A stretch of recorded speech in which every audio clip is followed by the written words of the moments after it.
Untuk 500 seandainya ke bawah dia mampu bekerja di 490 dan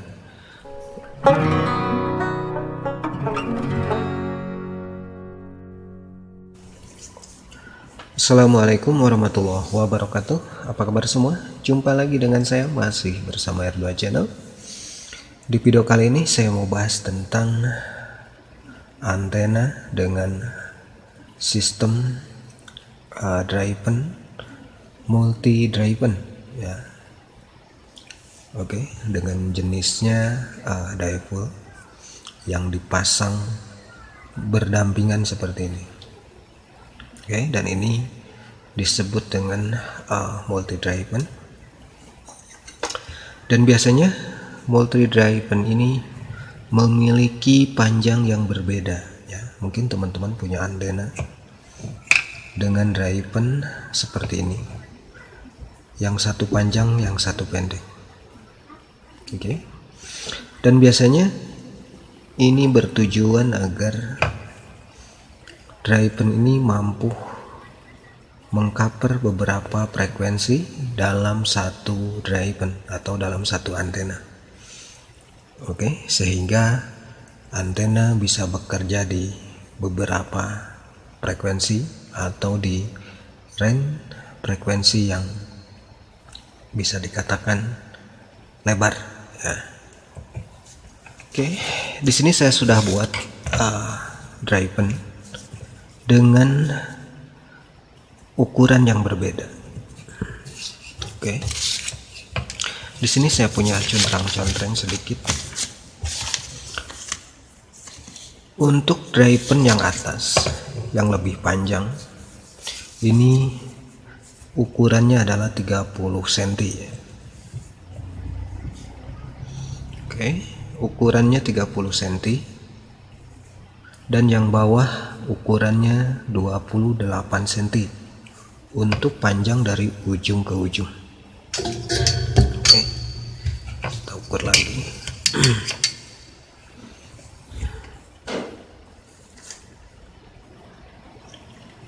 Oke, untuk yang atas 30 dan satunya lagi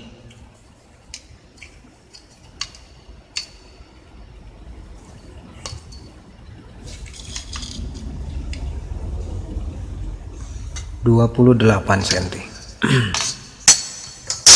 Oke. Jadi untuk antena ini mampu bekerja di frekuensi 540, atau yang atas dulu ya, mampu bekerja di frekuensi 500 sama 540.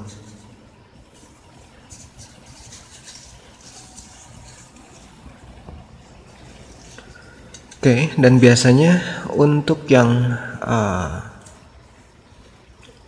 500 ini bisa bekerja di rentan frekuensi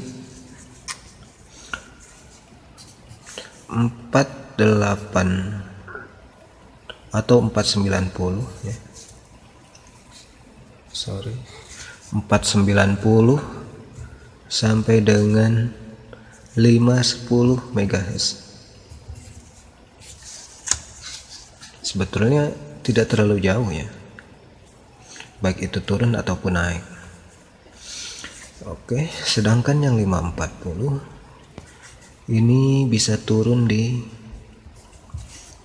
530 dan untuk naiknya di 550.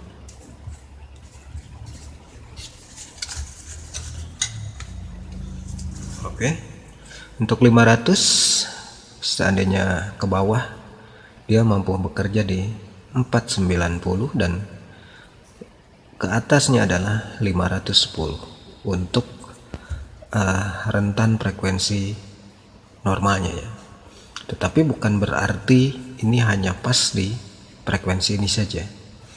Ini bisa turun lebih jauh, hanya saja kinerja dari driven ini menurun atau berkurang ya. Oke. Sedangkan yang 540 ini bisa turun di 530 dan naiknya di 550. Oke. Dan seandainya ini mencari atau mendapatkan frekuensi yang di 570 atau 580, tentu kualitas driven ini atau kekuatan driven ini akan berkurang. Tidak sama dengan di frekuensi 550 sampai dengan 530.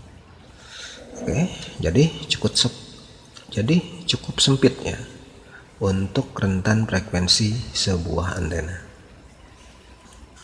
Oke, walaupun pada kenyataannya antena ini bisa juga turun sampai dengan 500 ya.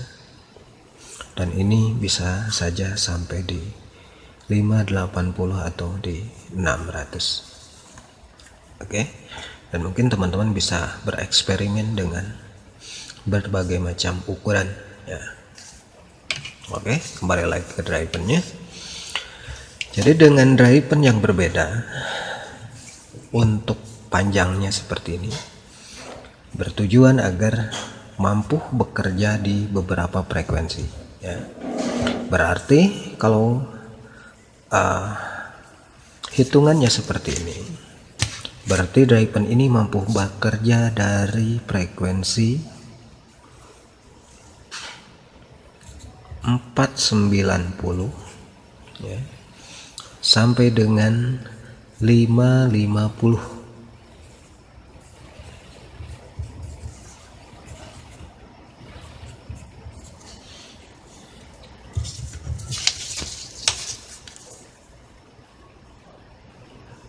Oke. Untuk satu driven ini. Makanya untuk driven dengan ukuran yang berbeda seperti ini memiliki multi frekuensi ya. Ini bukan multi band ya, tetapi multi frekuensi, masih di frekuensi UHF. Diharapkan mampu mengcover frekuensi yang lebih luas ya. Oke, dan di sini kalau secara manual saya hitung 490 sampai dengan 550 ya. Berarti untuk rentannya adalah 60 MHz.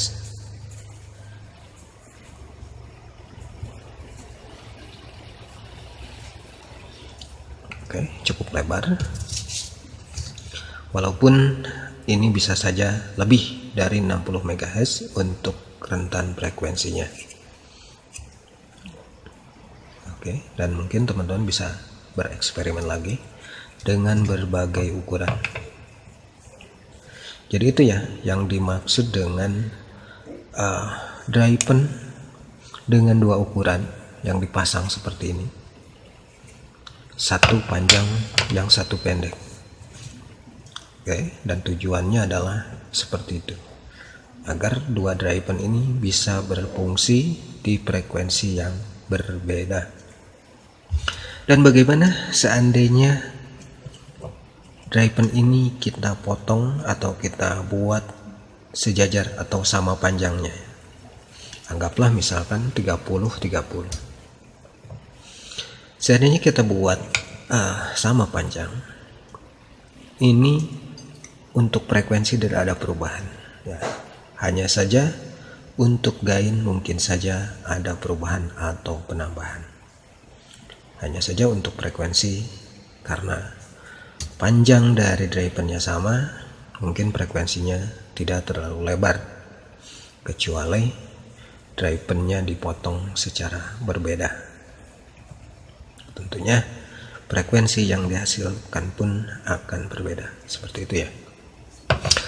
Oke, dan nanti saya akan coba aplikasikan menggunakan kabel dan booster, dan seperti apa kinerja dari driven dengan sistem multi driven ya, yang diharapkan mampu bekerja di frekuensi ini. Oke, di video selanjutnya kita cek di frekuensi yang termasuk ada di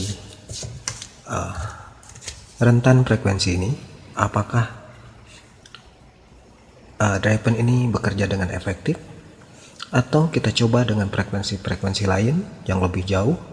Apakah masih mampu dry pen ini mendapatkan sinyal yang baik ya, atau memang sebaliknya. Oke, nanti saya akan coba aplikasikan dan nanti kita cek sama-sama seperti apa hasilnya ya. Dan mungkin nanti saya akan menambahkan sedikit reflektor agar dry pen ini bekerja lebih baik ya. Mungkin saya akan tambahkan reflektor, oke, agar saat pengecekan tidak terlalu sulit ya. Karena untuk daerah saya termasuk daerah yang cukup jauh ya dari jangkauan, kurang lebih sekitar 65 km dari Bandung ya. Oke, dan ini hanya dry pen saja ya. Mungkin bisa ditambahkan lagi untuk elemen kedepannya atau direktornya, sehingga bisa memperkuat dB dari antena ini. Oke, saya rasa untuk video kali ini saya cukupkan sekian. Mudah-mudahan ada manfaatnya buat kita semua. Jangan lupa subscribe, like, dan kalau ada pertanyaan silahkan beri komentar. Sampai jumpa di video saya berikutnya. Terima kasih sudah menonton. Wassalamualaikum warahmatullahi wabarakatuh.